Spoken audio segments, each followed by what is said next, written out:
told him I was calling the police. He threw up his hands and said, I'm coming in. Protecting your family, especially young children, can be one of the most important things we do as adults. An alleged attempted burglary left a San Antonio grandmother helpless, hunkered down with her young grandson, waiting for more than an hour for police to respond. Now she's wondering if there's anything she could have done to get police to her home any sooner. Dr. Joann Murphey was washing dishes just before 10 p.m. on July 16th when two unknown men walked in her gated yard and into her courtyard. One of them knocked on a window. His face was only 3 feet away from hers, only separated by glass. I asked him to leave. He refused. I told him I was calling the police. He threw up his hands and said, I'm coming in. At this point, Murphy ran towards her room. The whole time, the two men could see her every move. Her house is all windows, looking into that enclosed courtyard. I turned off all the lights, went to my bedroom, closed the blinds because you also can see into my bedroom from where he was, and called 911. I want somebody out here. Okay, I'm going to send someone out there. I just need to know if you want to speak with them or just reporting for now. When you called 911 to the time they showed up, the officers showed up, how long was that? In excess of an hour,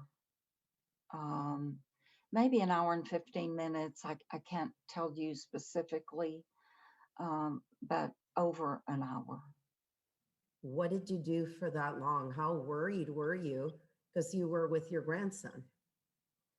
I was with my grandson, hunkered down, hiding behind some furniture. I called 911 again 30 minutes later. I then managed to trip my alarm system, and they called me and said they were sending the police. And I got my weapon out and I sat on the floor pretty scared. According to SAPD records Fox San Antonio obtained, the initial call came in at 9:46 p.m. Then the alarm company's call 12 minutes later at 9:58. Over an hour later, Dr. Murphy claims no one had shown up. She wonders if she had been asked more questions by the dispatcher if the officers would have gotten there any sooner. The one man said he was coming in. He did not use the word break in, but he said, I am not leaving, I am coming in. What's going through your head as you're sitting there with your grandson and the police are not arriving? That there might be blood on the ground.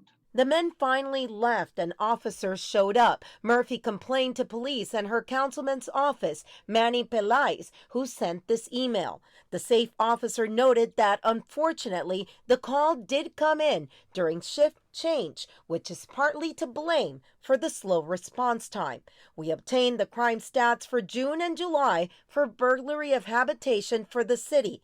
Citywide numbers have gone down, except in the area where Murphy lives, which is serviced by Prue Substation. In June, burglary of habitation was at 11%. In July, that number went up to 13%. SAPD sent us a statement that in part says, at any given moment, dispatchers must weigh the priority of the call against the priority of other calls in queue. In this case, the caller stated that someone had knocked at her door. Absent other information, the call was given lower priority. The department has been in contact with the caller regarding her concerns.